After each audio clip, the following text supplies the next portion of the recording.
எல்லோருக்கும் வணக்கம். இன்னைக்கு நம்ம பார்க்க போகிற வீடியோவில் பார்த்தீங்கன்னா ஒரு சூப்பரான அனிமேட்டட் ரெஸ்பான்சிவ் வெப்சைட் எப்படி பண்ணலாம் அப்படின்னு சொல்லி பார்க்கலாம். இப்போ பாருங்கள், நான் சுருக்கிக்கிட்டே வரேன். என்னோடய வெப்பேஜ் சைஸை பாருங்கள், அந்த ஐக்கான் வந்துருச்சு.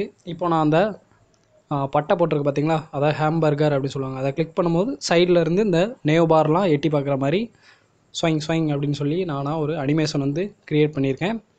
அண்டு ரொம்ப என்ன சொல்ல கிளியராக எக்ஸ்பிளைன் பண்ணியிருப்பேன். ஸோ வீடியோ வந்து பொறுமையாக பாருங்கள். அண்ட் இது மூலமாக நீங்கள் வந்து நிறைய கற்றுக்கிட சான்ஸ் இருக்குது. ஏன்னா இதுதான் அந்த என்ன சொல்ல நேவ் பார் தான் பேசிக்ஸானது ஒரு வெப்சைட் பண்ணுறதுக்கு. அதனால் பொறுமையாக பாருங்கள்.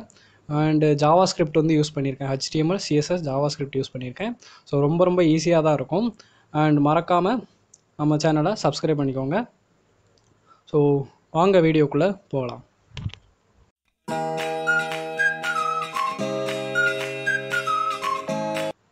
ஃபஸ்ட்டு பார்த்தீங்கன்னா நம்ம வந்து ஒரு நியூ ஃபோல்டர் ஒன்று க்ரியேட் பண்ணணும். அதுக்கு வந்து நான் வந்து நேவ் பார் அப்படின்னு சொல்லி நேம் வச்சுக்கிறேன். நீங்கள் என்ன நேம் வேணாலும் வச்சுக்கோங்க.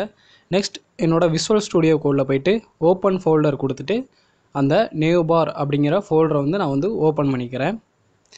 இப்போது எனக்கு வந்து 3 ஃபைல் தேவை. ஒன்று வந்து HTML ஃபைல், அதனால் index.html அப்படின்னு போட்டு சேவ் பண்ணிக்கிறேன். நெக்ஸ்ட் எனக்கு ஒரு CSS ஃபைல் தேவை, அதனால் style.css அப்படின்னு சொல்லி ஃபைல் க்ரியேட் பண்ணிக்கிறேன். நெக்ஸ்ட்டு ஜாவா ஸ்கிரிப்ட் ஃபைல்னால் நான் வந்து script.js அப்படி சொல்லி 3 ஃபைல் வந்து க்ரியேட் பண்ணிக்கிறேன். இது மாதிரி நீங்களும் பண்ணிக்கோங்க. ஒரு ஃபோல்டருக்குள்ளே 3 ஃபைல் க்ரியேட் பண்ணிக்கோங்க. நெக்ஸ்ட் டைட்டில் மட்டும் நான் வந்து நேவ் பார் அப்படின்னு சொல்லி சேஞ்ச் பண்ணிக்கிறேன். இது டைட்டில் பாரில் டிஸ்பிளே ஆகும். இப்போ நம்ம வெப்சைட் வந்து ஒர்க் ஆகுதா இல்லையா அப்படின்னு சொல்லி செக் பண்ணுறதுக்கு ஜஸ்ட் அந்த ஃபோல்டருக்குள்ளே போயிட்டு அந்த index.html ஃபைல் இருக்குது பார்த்தீங்களா, அதை குரோமில் வந்து நான் வந்து ரன் பண்ணுறேன். பாருங்கள், எனக்கு டைட்டில் வந்து நேவ் பார் அப்படின்னு சொல்லி சேஞ்ச் ஆயிடுச்சு. ஸோ நம்ம வெப்சைட் வந்து கரெக்டாக ஒர்க் ஆகுது அப்படின்னு சொல்லி கண்டுபிடிச்சிக்கலாம். இப்போ நான் பாடியில் போய்ட்டு ஒரு நேவ் டேக் போடுறேன். அதோட கிளாஸ் நேம் பார்த்தீங்கன்னா நேவ்னே வச்சுக்கிறேன். இது வந்து ஷார்ட்கட்டு, பயப்படாதீங்க, வேறு ஒன்றும் இல்லை.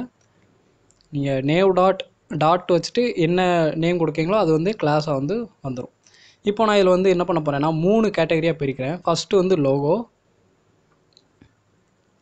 ஸோ லோகோ வந்து லெஃப்ட் சைடில் இருக்கும், அதனால் லோகோ.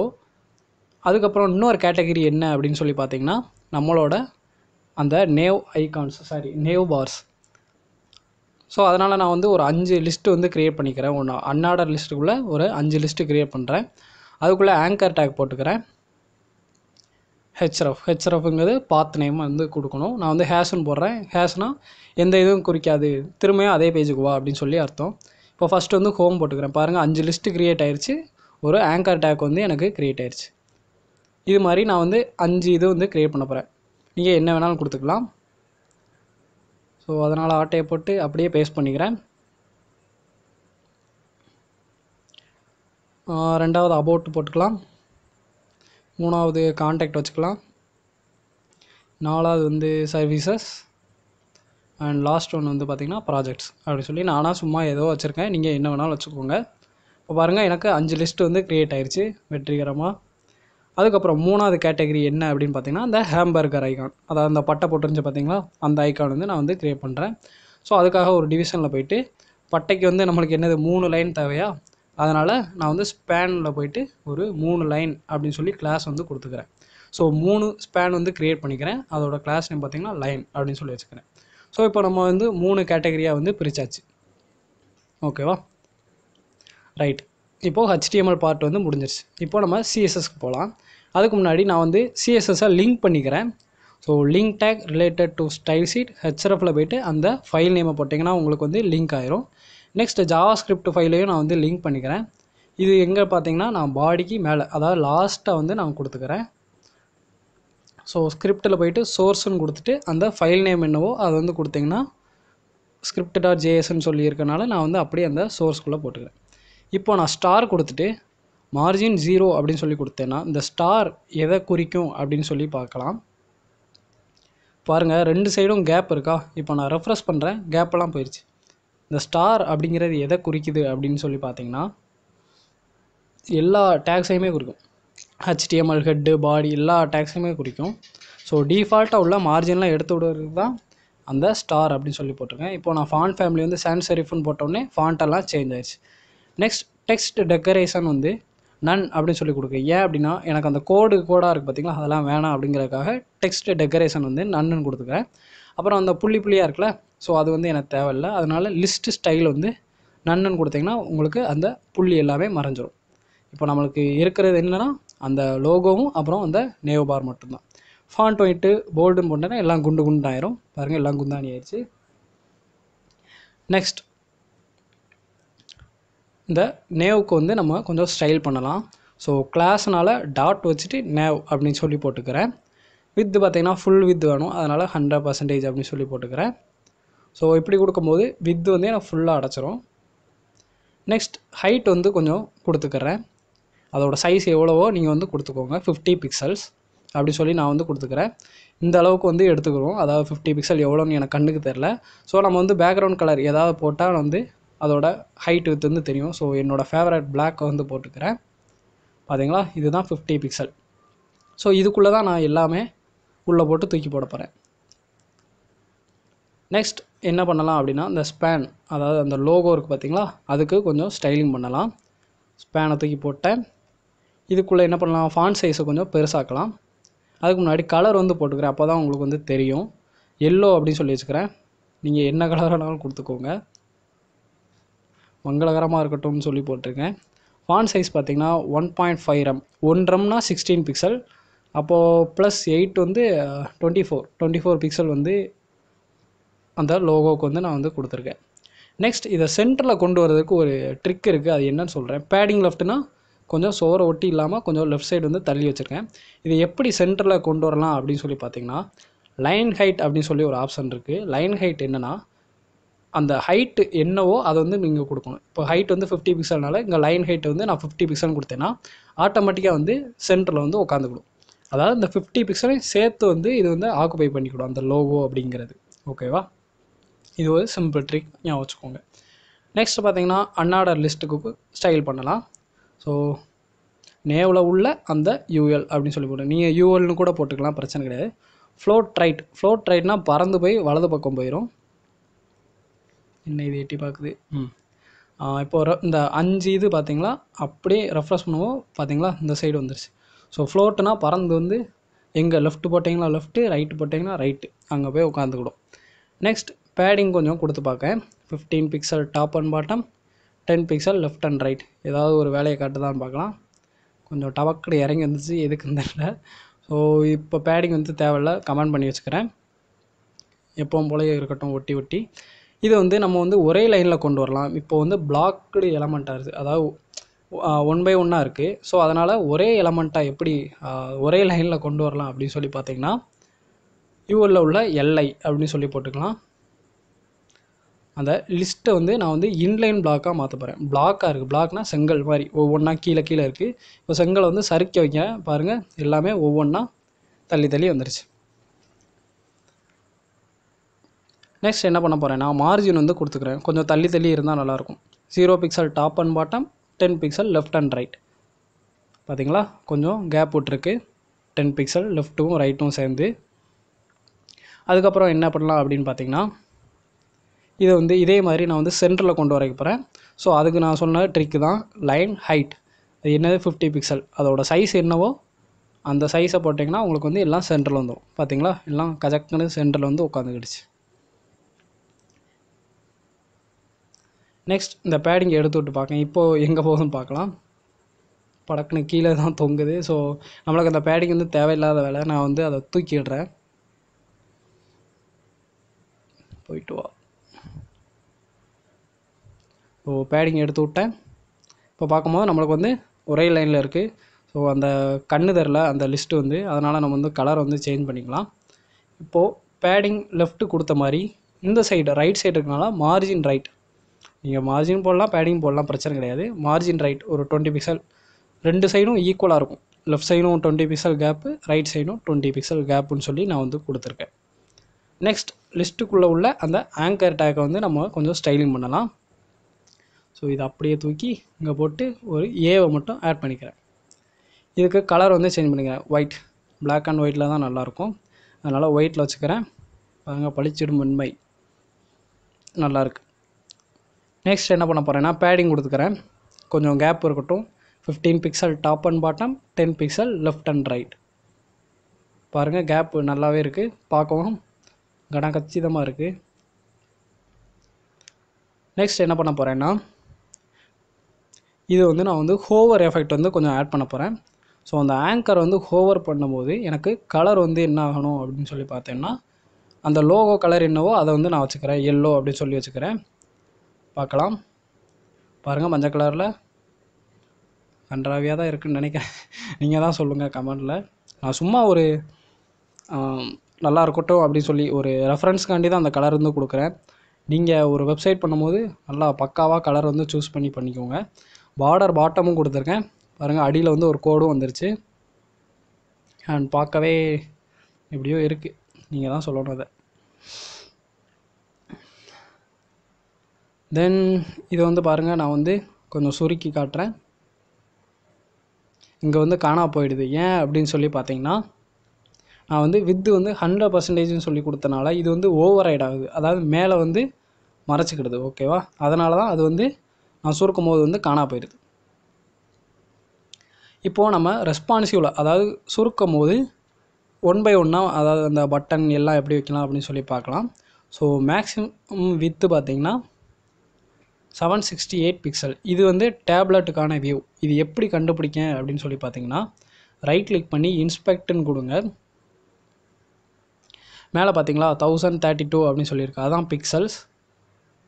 768 அதுக்குள்ளே வரும்போது எனக்கு வந்து இந்த மேலே உள்ள அந்த 5 நேவ்பாரும் எனக்கு காணாமல் போயிடும். அந்த பட்டை வந்து எனக்கு வந்து தெரியும், ஐ மீன் அந்த ஹேம்பர்கர் ஐகான் வந்து எனக்கு வந்து தெரியும். மாவுன்னு போட்டேன், சாரி, எல்லாம் நைட்டு தூக்க கலக்கம், வேறு ஒன்றும் இல்லை. நேவில் யூஎல் வந்து பொசிஷன் வந்து ஃபிக்ஸ்டுன்னு சொல்லி கொடுத்துக்கிறேன். ஃபிக்ஸ்டுனா ஒட்டிக்கிடும், அது எங்கே ஒட்டியிருக்குன்னு நம்மளுக்கு வந்து தெரியாது. ஸோ லெஃப்ட் வந்து 0ன்னு சொல்லி கொடுக்குறேன், அதாவது ஓரமாக வந்து ஒட்டிக்கோ அப்படின்னு சொல்லி கொடுக்குறேன். இப்போ இந்த இடத்துல தான் இருக்குது, ஆனால் அந்த ஒயிட் கலரில் இருக்கிறனால, ஆல்ரெடி டெக்ஸ்ட்டும் ஒயிட் கலரில் நான் வந்து கொடுத்துருக்கனால அது வந்து கலர் தெரில. ஸோ வித் வந்து 100% கொடுத்துக்கிறேன். ஹைட் வந்து பார்த்திங்கன்னா 100 VH, அதாவது உங்கள் டிஸ்பிளேயோட ஃபுல் வித் எடுத்துக்கணும், ஃபுல் ஹைட்டு எடுத்துக்கணும் அப்படின்னு சொல்லி கொடுத்துக்கிறேன். இப்போ பேக்ரவுண்ட் கொடுத்தோம்னா உங்களுக்கு வந்து தெரியும். என்ன கொடுக்கலாம், RGB ஏதாவது ஒரு அடிச்சு விடுவோம், மஞ்சள் கலர்லேயே கொஞ்சம் மங்களாக அடிச்சு விடுவோம். 216, பச்சை கலரையும் 216. அப்புறம் இதுக்கு என்ன போடலாம், ஒரு 79 அப்படி சொல்லி கொடுப்போம். ஸோ மங்களில் கொஞ்சம் மங்களான சாணி கலரும் மஞ்சளும் சேர்ந்து மிக்ஸ் ஆகிருக்கு. அண்ட் இந்த இதெல்லாம் தெரியுது பார்த்தீங்களா, அவ்வளோதான். நான் கலர் வந்து ஒரு ரெஃபரன்ஸுக்கு தான் கொடுக்குறேன், என்னடா கன்றாவியாக இருக்குதுன்னு நினைக்காதீங்க, நீங்கள் வந்து நல்ல கலராக சூஸ் பண்ணிக்கோங்க. ஸோ நேவில் உள்ள யூஎல்ல உள்ள எல்லை வந்து அதில் இன்லைன் பிளாக்குன்னு கொடுத்துருந்தேன், இது வந்து பிளாக்குன்னு சொல்லி மாற்றிடுறேன். பிளாக்னா 1 by 1 வந்துடும், பார்த்தீங்களா வந்துருச்சு. அண்ட் இதை வந்து நான் வந்து சென்டரில் கொண்டு வந்துக்கிறேன். ஸோ வித் வந்து 100% எனக்கு அந்த லிஸ்ட்டு ஃபுல்லாகவே எனக்கு ஆக்குப்பை ஆகும். ஓகேவா, எங்கே ஹோவர் பண்ணாலும் அந்த லிஸ்ட்டை தான் செலக்ட் பண்ணுற மாதிரி இருக்கும். நெக்ஸ்ட் மார்ஜின் வந்து 0 அப்படின்னு சொல்லி கொடுத்துருக்கேன். லிஸ்ட்டுக்கு வந்து நம்ம மார்ஜின் கொடுத்துருந்தோம், அதை வந்து எடுத்து விட்டுக்கிறேன். பாருங்கள் கொஞ்சம் லெஃப்ட்டில் வந்து டபக் நவுண்டு வந்துச்சு. இப்போது சென்டரில் கொண்டு வரலாம். ஸோ அந்த அன்ஆர்டர் லிஸ்ட் எல்லாமே எனக்கு வந்து சென்டரில் வரணும். அதனால் டெக்ஸ்ட் அலைன் பார்த்திங்கன்னா சென்டர் அப்படின்னு சொல்லி கொடுத்தீங்கன்னா எல்லாமே வந்து சென்டரில் வந்துடும். அண்ட் பாருங்கள் எனக்கு சென்டரில் வரல, கொஞ்சம் நெளிஞ்சிக்கிட்டு கோணமாக நிற்கிது. அது என்ன அப்படின்னு பார்த்தீங்கன்னா, நான் அன்ஆர்டர் லிஸ்ட்டில் பேடிங் கொடுத்துருந்தேன், அதை எடுத்து விட்டிங்கன்னா உங்களுக்கு வந்து சென்டரில் வந்துடும். பெர்ஃபெக்டாக வந்து சென்டரில் வந்து உட்காந்துருச்சு. இப்போ நம்ம வித்தையை காமிக்கலாம், என்ன பண்ணணுமோ பண்ணிக்கலாம். ஸோ டாப்பில் இருந்து ஒரு 50 பிக்சல் இறக்கி போட்டுக்கிறேன். அண்ட் ஆல்ரெடி இறங்கி தான் இருக்குது, இருந்தாலும் பரவாயில்ல, ஒரு 50 பிக்சல் நான் வந்து எக்ஸ்ட்ரா போட்டுக்கிறேன். நெக்ஸ்ட் என்ன பண்ண போகிறேன்னா, லெஃப்ட் வந்து ஒரு -100% அப்படின்னு சொல்லி கொடுக்குறேன். என்னடா இது மேலே லெஃப்ட்டு 0 போட்டிருந்தா இங்கே -100 போடுறான்னு நினைக்காதீங்க, அது என்ன அப்படின்னு சொல்லி சொல்கிறேன். அதுதான் அந்த அனிமேஷனுக்காக. இப்போது -17 பார்த்தீங்கன்னா எட்டி பார்க்கும், பார்த்தீங்களா. ஸோ 100% தான் வித்து இருக்கும். நான் வந்து -100 போடும்போது அந்த 0க்கு மைனஸில் இருக்கும். ஸோ வர ஒட்டி வந்து லெஃப்ட் சைடில் இருக்கும், அது வந்து நம்ம கண்ணுக்கு தெரியாது. ஓகேவா, எல்லாமே பர்ஃபெக்டாக வந்து அமைஞ்சிருச்சு. இப்போது வந்து கலரை மாற்றிடலாம், அப்புறம் அந்த பட்டன் வச்சிட்டோம்னா நம்மளோட வேலை முடிஞ்சிச்சு. அப்புறம் ஒரு அனிமேஷன் வந்து ஆட் பண்ணிடுவோம், அவ்வளோதான். ஸோ இதுக்கு கொஞ்சம் கலர் போட்டு விடலாம். அந்த ஆங்கருக்கு வந்து பார்டர் வந்து நன், அந்த பார்டர் வருது பார்த்திங்களா, அதெல்லாம் எனக்கு வந்து தேவையில்லை அப்படின்னு சொல்லி கொடுத்துக்கிறேன். ஆனால் எனக்கு வருது ஏன் அப்படின்னு சொல்லி பார்த்தீங்கன்னா, நான் மேலே வந்து லிஸ்ட்டுக்கு தான் நான் வந்து மென்ஷன் பண்ணியிருந்தேன், இந்த ஆங்கருக்கு வந்து கொடுக்கல. அதனால தான் எனக்கு வந்து பார்டர் வந்து போகல. கலர் வந்து பிளாக்கில் வச்சுக்கிறேன். பிளாக் கலர் வந்துருச்சு. நான் கிளிக் பண்ணும்போது மஞ்சள் கலர்லேயே மாறிக்கிட்டு இருக்கு. அதுவும் இல்லாமல் எனக்கு பேக்ரவுண்டும் பிளாக் கலரில் இருந்தால் நல்லாயிருக்கும் அப்படின்னு சொல்லி நினைக்கிறேன். ஸோ நேவில் உள்ள யூவில் உள்ள எல்லையை நான் ஹோவர் பண்ணும்போது பேக்ரவுண்ட் கலர் வந்து பிளாக் அப்படின்னு சொல்லி வச்சுக்கிறேன். நான் எப்போலாம் அந்த லிஸ்ட்டை ஹோவர் பண்ணுறேனோ அப்போலாம் எனக்கு பேக்ரவுண்ட் வந்து பிளாக்காக இருக்கணும். அண்ட் உள்ள கலர் வந்து வெள்ளையாக இருந்தால் நல்லாயிருக்கும் அப்படின்னு சொல்லி நினைக்கிறேன். சாரி, ஓகேவா. அதுக்கப்புறம் என்ன பண்ண போகிறேன் அப்படின்னு சொல்லி பார்த்தீங்கன்னா, நேவில் உள்ள யூவில் உள்ள எல்லையில் உள்ள ஏயை ஹோவர் பண்ணும்போது கலர் வந்து பார்டர் வந்து எனக்கு போயிடணும் அப்படின்னு சொல்லி வச்சுக்கிறேன். இப்போது பார்த்தீங்களா, அந்த பார்டர் வந்து காணா போயிடுச்சு.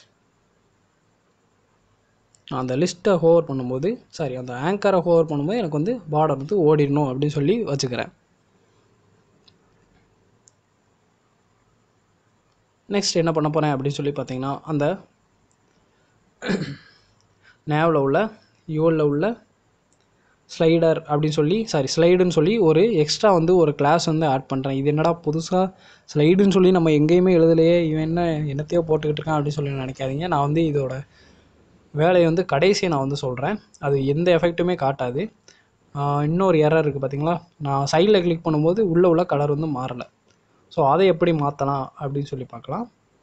ஸோ லிஸ்ட்டை ஹோவர் பண்ணும்போது அந்த ஆங்கர் வந்து எனக்கு கலர் மாறணும், அதை தானே. ஸோ நேவில் உள்ள யூவில் உள்ள எல்லை வந்து ஹோவர் பண்ணும்போது அந்த ஆங்கர் கலர் மட்டும் மாறணும். கலர் வந்து நான் என்ன கொடுக்குறேன், ஒயிட்டுனே வச்சுக்கிறேன். ஓகேவா. நான் லிஸ்ட்டை ஹோவர் பண்ணும்போது அது வந்து ஒயிட்டாக மாறணும். பார்த்தீங்களா, இப்போ வந்து பர்ஃபெக்டாக ஒர்க் ஆகுது. அண்டு சுருக்கிறேன் பாருங்கள், ரெஸ்பான்சிவாக இருக்குது. மொபைலுக்கு வந்து 320, கொஞ்சம் பெரிய மொபைல்னா 375, 425, டேப்லெட்னா 768, லேப்டாப்னா 1024 அப்படின்னு சொல்லி பிக்சல்ஸ் வந்து இதில் வந்து தெளிவாக இருக்கும். நீங்கள் வந்து பார்த்துக்கோங்க. இப்போ உங்களுக்கு புரிஞ்சிருக்கும்னு நினைக்கிறேன் அந்த 768னா எதுக்கு அப்படின்னு சொல்லி. நெக்ஸ்ட் என்ன பண்ண போகிறேன் அப்படின்னு சொல்லி பார்த்தீங்கன்னா, நம்ம பட்டையை போடலாம். ஸோ ஹேம்பர்கர் எப்படி க்ரியேட் பண்ணலாம் அப்படின்னு சொல்லி பார்க்கலாம். ஸோ ஹேம்பர்கர் வந்து ரைட் சைடு வரணுமா, அதனால் ஃப்ளோட் ரைட் அப்படின்னு சொல்லி கொடுத்துக்கிறேன். ஸோ இந்த சைடு வந்து வந்திருக்கும். நம்ம அந்த நேவ் பார்க்குள்ளே தான் வச்சுருக்கோம், அதனால் அந்த கருப்புக்குள்ளே தான் இருக்கும், வேறு எங்கேயுமே போயிருக்காது. இப்போது நம்ம அதை 3 பட்டை கோடை வந்து போட்டுக்கலாம். ஸோ ஹேம்பர்கரில் உள்ள இந்த லைன், ஓகேவா.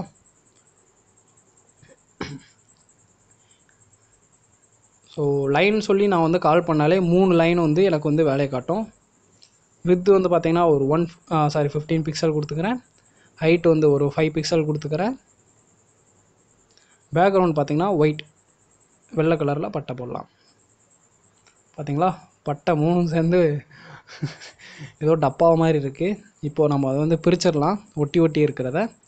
மார்ஜின் பாட்டம் வந்து ஒரு 5 பிக்சல் அப்படின்னு சொல்லி கொடுத்துக்கிறேன். ஸோ இன்னும் பிரியலை ஏன் அப்படின்னு சொல்லி பார்த்தீங்கன்னா, இது வந்து நான் வந்து பிளாக் எலமெண்ட்டாக இன்லைன் பிளாக் எலமெண்ட்டாக எதுவுமே கொடுக்கல. ஸோ நான் வந்து பிளாக்காக தானே வைக்கணும், 1 by 1 கீழே வரதுனால பிளாக்குன்னு சொல்லி கொடுக்குறேன். இப்போ பார்க்கலாம், பார்த்தீங்களா பட்டையை பிரிச்சுட்டேன். ஓகேவா. இப்போது இதை வந்து நம்ம பொசிஷன் எங்கே தேவையோ அங்கே வந்து அலைன் பண்ணிக்கலாம். ஸோ பேடிங் வந்து ரைட் சைடு ஒரு 20 பிக்சல் அப்படின்னு சொல்லி தள்ளி வச்சுக்கிறேன். ரைட் சைடு தள்ளி வந்துருச்சு. அதே மாதிரி டாப்லேருந்து கொஞ்சம் இறக்கிக்கலாமா. ஸோ பேடிங் டாப் ஒரு 12 பிக்சல் அப்படின்னு சொல்லி கொடுத்துக்கிறேன். பாருங்கள் வந்துருச்சு. ஸோ நம்ம பட்டையை வெற்றிகரமாக போட்டாச்சு. அண்ட் ஹோவர் பண்ணுறேன் வருது, சைஸ் வந்து கம்மி பண்ணுறேன் வருது, கூட்டுறேன் போயிடுது. ஓகேவா. இப்போது லாஸ்ட்டாக வந்து ஜாவாஸ்கிரிப்ட் மட்டும்தான் இருக்குது. ஸோ நான் எப்போ அந்த பட்டையை கிளிக் பண்ணுறேனோ இது வந்து அப்படியே அனிமேஷனாக சைடு வழியாக ஓடணும். எப்போ மறுபடியும் அந்த பட்டையை வந்து தொடுறேனோ திரும்பியும் உள்ளேருந்து வெளியில் வரணும். இதுதான் நம்ம பண்ண வேண்டிய வேலை. ஓகேவா? ஜாவா ஸ்கிரிப்ட் போகலாம். ஃபஸ்ட்டு வந்து பார்த்திங்கன்னா எனக்கு 2 இதை வந்து நான் வந்து எடுத்துக்கணும். ஒன்று வந்து பார்த்திங்கன்னா அந்த பட்டை, ரெண்டாவது வந்து பார்த்திங்கன்னா அந்த நேவ் பார் லிஸ்ட். ஓகேவா? ஸோ ஹேம்பர்கருக்காக நான் வந்து ஒரு வேரியபிள் வந்து க்ரியேட் பண்ணிக்கிறேன். அதை அந்த ஹேம்பர்கர் எங்கே நம்ம HTML கொடுத்துருக்கோமோ அதை வந்து இங்கே ஃபெச் பண்ணி எடுத்துக்க போகிறேன். ஸோ அங்கேருந்து தூக்கி இதுக்குள்ளே வந்து போட போகிறோம். ஓகேவா? ஹேம்பர்கருக்கு என்ன கொடுத்துருந்தோம்? கிளாஸ் வந்து ஹேம்பர்கர் கொடுத்துருந்தோம். ஸோ சில டைமே வந்து பார்த்திங்கன்னா ஸ்பெல்லிங் தப்பாயிரும். அதனால் பார்த்து காப்பி பேஸ்ட்டே பண்ணிக்கோங்க. அதே மாதிரி யூஎல் வந்து தேவையா, அதனால் நேவ் பார் அப்படின்னு சொல்லி வச்சுக்கிறேன். ஸோ அதே மெத்தட் தான் டாக்குமெண்ட் டாட் கொரி செலக்டர். இப்போ என்ன ஆகும்னா அந்த கான்ஸ்டன்ட் ஹேம்பர்கருக்குள்ளே அந்த ஹேம்பர்கர் வந்திருக்கும், இந்த நேவ் பாருக்குள்ளே அந்த யூஎல் எல்லாமே வந்திருக்கும். ஸோ இதை வச்சு நம்ம என்ன வேணாலும் வித்தையை காட்டலாம். இப்போ நான் என்ன பண்ண போகிறேன் அப்படின்னு சொல்லி பார்த்தீங்கன்னா அந்த ஹேம்பர்கருக்கு வந்து ஒரு ஈவெண்ட் வந்து கொடுக்க போகிறேன். ஓகேவா? இந்த ஹேம்பர்கருக்கு ஒரு ஈவெண்ட் கொடுக்க போகிறேன். என்ன ஈவெண்ட்னா நான் வந்து கிளிக் தானே பண்ண போகிறேன். ஸோ அதனால் ஆட் ஈவெண்ட் லிசனர் போட்டு கிளிக் ஈவெண்ட் வந்து கொடுக்குறேன். கிளிக் பண்ணும் போது எனக்கு வந்து ஒரு வேலையை காட்டணும். அது என்ன வேலை அப்படின்னு சொல்லி தான் நம்ம வந்து எழுத போகிறோம். மறக்காமல் செமிகோலன் வச்சுருங்க லாஸ்ட்டில். இப்போ நான் என்ன பண்ண போகிறேன் அப்படின்னா இந்த நேவ் பார் தானே வந்து எனக்கு வந்து அந்த டாகிள் ஆகணும். அதாவது சுவிட்ச் மாதிரி ஆன் ஆஃப் அப்படின்னு சொல்லி மாற்றி மாற்றி வருதில்ல, அந்த மாதிரி வரணும். ஸோ நேவ் பாரில் ஒரு கிளாஸ் வந்து ஆட் பண்ணுறேன். சாரி, கிளாஸை வந்து டாகிள் பண்ணுறேன். டாகிள்னால் அந்த சுவிட்ச் மாதிரி ஆன் ஆஃப் அப்படின்னு சொல்லி. அது என்ன கிளாஸ் அப்படின்னு பார்த்தீங்கன்னா ஸ்லைடு. நான் வந்து போட்டிருந்தேன் பார்த்தீங்களா ஸ்லைடுன்னு சொல்லி. இந்த ஸ்லைடு எங்கே எழுதியிருக்கேன் அப்படின்னு சொல்லி பார்க்கலாம். இப்போது நான் ரெஃப்ரெஷ் பண்ணிட்டு பார்க்குறேன். அதுக்கு முன்னாடி நான் வந்து உங்களுக்கு எக்ஸ்பிளைன் பண்ணிக்கிறேன். ஸ்லைடு எங்கே உள்ளது. இப்போ நான் அந்த 100 வந்து எடுத்துக்கிறேன். லெஃப்ட்டில் வந்து போயிருக்கோம். அப்புறம் ஸ்லைடு வந்து பார்த்திங்கன்னா 0ல் வரும். டிரான்சிஷன் வந்து 2 அப்படின்னு சொல்லி வரும். இப்போது என்ன ஆச்சு அப்படின்னு பார்த்தீங்கன்னா லெஃப்ட் சைடில் வந்து 100% வந்து உள்ளே தள்ளி இருக்குது. எப்போ அதை வந்து நான் கிளிக் பண்ணுறேனோ அந்த ஸ்லைடு வந்து லெஃப்ட் வந்து நார்மலாக 0ல் கொண்டு வரணும். ஓகேவா? ஸோ யூஎல் வந்து லெஃப்ட்டில் 100ல் இருக்குது, -100ல் இருக்குது. நான் கிளிக் பண்ணும்போது அந்த ஸ்லைடுங்கிறது வேலை செய்யும். ஸ்லைடு வந்து 0ல் கொண்டு வரும். பார்க்கலாம். பார்த்தீங்களா? ஸ்வைங்குன்னு வந்துருச்சு. மறுபடியும் கிளிக் பண்ணும்போது டக்குன்னு போயிடுச்சு. ஸோ இது டக்குன்னு போகக்கூடாது அப்படிங்கிறக்காக இதே டிரான்சாக்ஷனை அப்படியே அந்த டிரான்சாக்ஷனை தூக்கி இங்கேயும் கொஞ்சம் பேஸ்ட் பண்ணிக்கிறேன். இப்போ பார்க்கலாம். கிளிக் பண்ணுறேன் வருது, கிளிக் பண்ணுறேன் போகுது. பார்த்தீங்களா? அண்ட் எல்லாமே பர்ஃபெக்டாக வேலை பார்க்குது. ரொம்ப ரொம்ப ஈஸியான மெத்தட் தான். ரெஸ்பான்சிவாக இருக்குது. 768 வந்தோடனே அந்த டேப்லெட் வியூ வந்தோடனே உங்களுக்கு வந்து காணா போயிடும். அண்ட் நீங்கள் வந்து நேவ் பாரை வந்து நீங்கள் லெஃப்ட் சைடு தான் வரணும் கிடையாது, ரைட் சைட்லேருந்து வரலாம், மேலே விண்வெளியிலேருந்து பறந்த மாதிரி கூட வைக்கலாம், உங்கள் இஷ்டம் தான். ஸோ நான் வந்து ஒரு ரெஃபரன்ஸ்க்காக தான் இந்த மாதிரி ஒரு அனிமேஷனில் பண்ணலாம் அப்படின்னு சொல்லி நினச்சி பண்ணியிருக்கேன். அண்ட் லாஸ்ட்டு பார்த்திங்கன்னா நம்ம கை சும்மா இருக்காது. ஸோ அதனால் ஏதாவது ஒரு பேக்ரவுண்ட் வந்து ஆட் பண்ணி விடலாம். பாடியில் போய்ட்டு ஒரு பேக்ரவுண்ட் இமேஜ் வந்து கொடுத்துக்கிறேன், URL அப்படின்னு சொல்லி. இந்த இமேஜ் வந்து பார்த்திங்கன்னா இப்போ தான் வந்து டவுன்லோட் பண்ணேன். எங்கே இருக்கிறது? இந்த இருக்குது pg.jpg அப்படின்னு சொல்லி சேவ் பண்ணியிருக்கேன். அதை தூக்கி அந்த ஃபோல்டருக்குள்ளே போட்டுக்கிறேன்.